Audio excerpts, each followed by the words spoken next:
Yo, yo, yo, yo! I told you guys I was coming back with the Yosenjus, boy. So yep, so we got Pendulum Yosenjus up in the building. So now Pendulum Yosenjus are all about getting that that little green tiger called Dieback. I don't know if that's a tiger or a wolf or I don't know. He has a unicorn. He has a horn, but I don't know what the hell that is. It looks like a freaking bear. A green polar bear. I don't know. Either way, that's besides the point. I know about the little cute dieback. Nah, fuck that. We ain't got that. So so I explained about Yosenju stun, and I think I kind of explained about Yosenju Pendulum. Now Yosenju Pendulum, I think I explained it enough, but I don't know. I'll explain it again. Yosenju Pendulum is all about getting dieback to the field as fast as possible, but you have to do it the right way.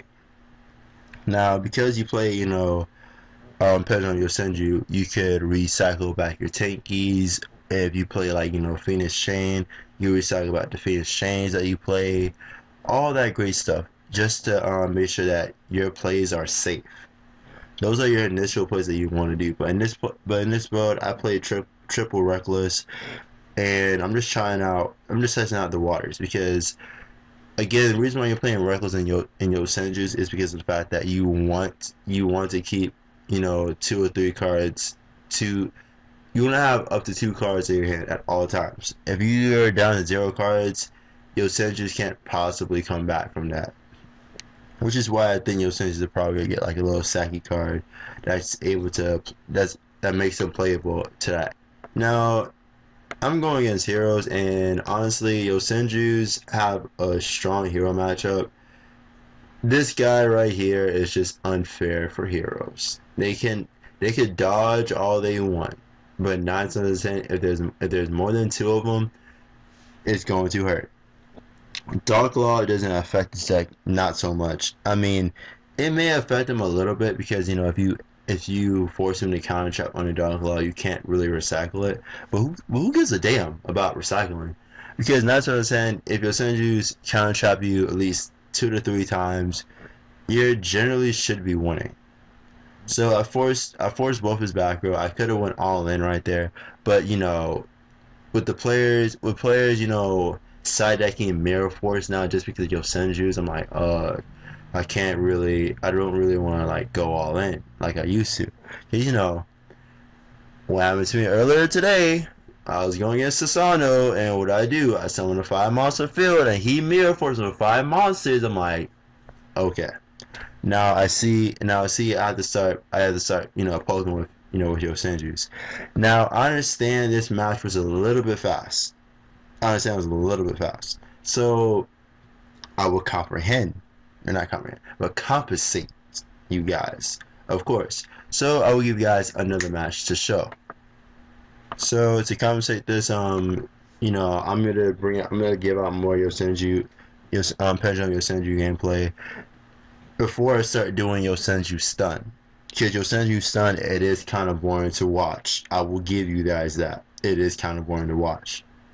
But at the same time, if you're looking at, competitive play, Yosenju Pendulum will be the deck for you to go for it. Because if you're seeing a lot of the clock players running around and stuff like that, you generally don't want to use the pendulums. Yeah, they may be a little bit slow, but if you play the Reckless Greed and a +1 variant of it with like some trap stuns, you'll be fine. But if the format is all in the cloths, you could go with your Yosenju Pendulum because you could get away with it by, setting OTKing like this. Because that's generally what Yosenju Stun really does. They just like normal summon OTK. It's like, what? But that's only if you have an all monster hand though. Game 2, I think I started in Defusion and Macro. Because again, Yosenjus, they're not really affected by removal. They're really not. Like, unless you give them like a card that allows them to put someone in the graveyard, then yeah, sure, you may play that card. But 9 times out of 10, you wouldn't want to play that card. You wouldn't. So I get the Child's Effect, just start setting up my back row, and just just really just like put my opponent in hot water. And look at this, triple counter traps. What do you do when you have triple barrier? Trip barrier. Like, think about that. So of course I'm gonna negate that one to make him think, okay, there's a card there, so I'm gonna counter trap that thing again. Of course, negate. Zamaster, Transfer Tribute, negate. Now I could have surrendered you that. I could have done that. But right there, you know, I surround you right there. I don't know what his face down is. And that's the scary thing about, you know, backward. I hate going against backward so much. So power duality, of course. And you know, it wasn't really good. But 9 times out of 10, I'm just gonna like roll in, doesn't care. I don't really care what's going on. And right there, my opponent scoop, and that is game final. Now I know you guys are probably like, Paul, this is too fast. You need to give us, you know, longer matches. Well, you know what? Here's another, and there you go. Here's another match. Now this one's against Gravekeepers. Now you see, Yosenju, they have a lot of great matchups. A lot of great matchups. Pendulum base has a lot of great matchups. Like they have a lot of great matchups against Fire Fist. They destroy them if you play the Pendulum build because of the counter trap. Mermails, I could say the same thing, but then again, if Yosenju's leave an Mermails will go all in, honestly. But if you're playing Yosenju stun, yeah, it's not gonna happen so much for the Mermail player because Yosenju stun plays Soul Drain, macro defissure, mistakes, mind crush. Shit, they could even play Mirror Force if they wanted to. They will play all the hate cards in the world, even still Urikakos. Seeing from what what other players have been playing, and you see right there, I was really silly. I should not have attacked into that, but I had to be careful. So right there, even though I did force out the spy, and I don't know why he activated the sentence effect knowing that I had a counter trap, and that was his biggest mistake. And right there, right here, this is where it becomes a steamroll because again, Yosenju's, they don't really touch the graveyard. They don't really need a grave. They really don't. If I want to make the deck graveyard reliant, you can play this card called Pendulum back, and right here, again, this is why I like the Pendulum build a bit more because you see, he stopped my normal summon, and I was able to Pendulum and get myself out of this situation. Die back, bounce back both his cards back to the hand, and just swing for again. Like, this deck, I love Yosenju Pendulum. Way better than Yosenju Sun. It's much fun. It's easy to play, but 9 times out of 10, like I said before, the meta deck, of course, is going to be Yosenju Sun. No ifs, no buts. No ifs, no buts. I know you guys are like, man, Paul, but we love the Pendulum build. Is there a way to make it better? I would try my best. Honestly, I would try. Like, it's just that Konami needs to give this deck a little bit more support. Now you see, the reason why I didn't want to go all in because I'm afraid of Torrential Tribute. So you see, because they didn't go all in, that's fine. I baited out 2 back row, a very good trade for me. He's drawing dead cards, extremely dead cards. Either with the technique, bait out MST. I was like, oh, that's fine. Yum yum. We go in the store, we eat it. We are eating, and we're getting more searching. And right there, the opponent just scooped immediately.